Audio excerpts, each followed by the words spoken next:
আলহামদুলিল্লাহ, যাক, ছাদটা অনেক সুন্দর করে পরিষ্কার করে নিলাম সকালবেলায়। আসার পরে বিশ্বাস করেন কেমন যেন লাগছে। আমি ছাদটা দেখে ভাবতেছি কিভাবে পরিষ্কার করব। আমি তো হয়ে রয়েছে, চিন্তায় ছিলাম, খুবই চিন্তায় ছিলাম। আলহামদুলিল্লাহ, পরিষ্কার করে নিলাম। আসসালামু আলাইকুম, কেমন আছেন সবাই?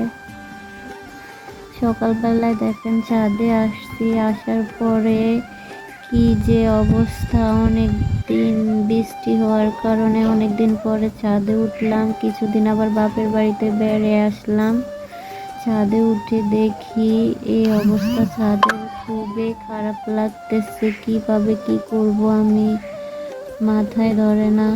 মুরগিকে খাবার দিতে উঠছিলাম, হাঁস মুরগিকে, তখন বাহিরের দিকে তাকায় আমি তো খুবই অবাক। আল্লাহ, কিভাবে আমি এগুলো পরিষ্কার করব। আবার গাছগুলোর জন্য মায়া লাগতেছে। আমার শসা গাছ উঠছে ছাদে, খুবই মায়া লাগতেছিল, গাছটাও মারা যাবে। তারপরে ড্রাগন গাছ লাগাইছি, ড্রাগন ফল গাছ, ওগুলা কিভাবে কি করব চিন্তা করতেছি, ভাবতেছি। জানি না কিভাবে পরিষ্কার করব, কি করব ভাবতেছি। ওই দিক দিয়ে দেখেন ছাদের পরিস্থিতিও দেখলে খুবই খারাপ লাগে, ভালো লাগে না তাকাইতে। ছাদের পরিবেশটা খুবই খারাপ, তো কি করব। অন্যদিকে আমার একটা মরিচ গাছ আছে। মানুষের মুখ এত জঘন্য, মুখে আমার মরিচ গাছটা উপরের আগাগুলা নষ্ট হয়ে যাইতেছে। দেখেন, একজনের নজরে মনে করেন আমার মরিচ গাছগুলা হয়ে যাইতেছে, কিন্তু আমি অনেক মরিচ খেয়েছি এই গাছগুলার থেকে। কিন্তু একজনের নজরে আমার মরিচ গাছটা নষ্ট হয়ে যাইতেছে, আমার মনটা খুবই খারাপ লাগতেছিল মরিচ গাছটার দিকে তাকাই। তো হাঁস মুরগিরে পানি আদা টাদা দিলাম, দেওয়ার পরে হাঁসগুলো আমি ছাদের থেকে ছাড়বো নিচে।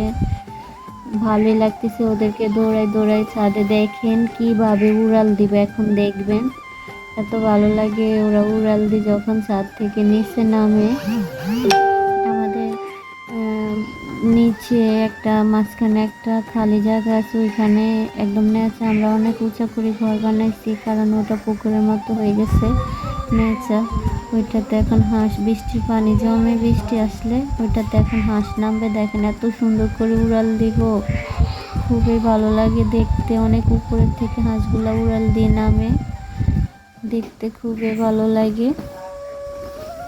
খুবই উড়াল দিলে খুবই ভালো লাগে দেখতে। দেখেন ওরা এত মজা করতেছে নিচে নামে, এত মজা করে পানি পায়, কি যে অবস্থা। তো ওদেরকে দেখতেছি, ওরা খুব আনন্দ করতেছে, করতেছে। হাঁসগুলি মনের আনন্দে খেলতেছে দেখেন। তো আমার ছাদের পাশে একটা কাঠবাদাম গাছ আছে, দেখেন বাদামে ফুল আসছে। তো কাঠবাদাম একটা দুইটা ধরছে। আমি প্রত্যেক দিন দেখি এসে এসে যে কাঠবাদাম ধরছে কিনা। কাঠবাদাম পুরাই শক্ত, ভিতরে একটু একটু বাদাম থাকে, কিন্তু এটা অনেক ভালো লাগে খেতে, খুবই ভালো লাগে। তো আবার মরিচ গাছগুলা দেখতেছি, দেখেন আমার মনটা খুবই খারাপ লাগতেছে যে গাছগুলা নষ্ট হয়ে গেছে, কি অবস্থা গাছগুলার।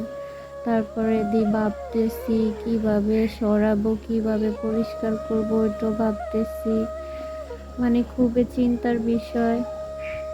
ছাদের উপরে সব এলোমেলো হয়ে আছে এগুলা, তারপরে গাছগুলো আগাগুলা নষ্ট হয়ে যাইতেছে। ভাবতে ভাবতে যাক, আলহামদুলিল্লাহ, ছাদটা পরিষ্কার করেই ফেললাম। একজন সাথে নিয়ে মনে করেন খুব সুন্দর করে নিলাম। আলহামদুলিল্লাহ, ভালোই লাগতেছে, এখন ফুরফুরা লাগতেছে। ছাদটা পরিষ্কার করে এক সাইডে সব নিয়েছি।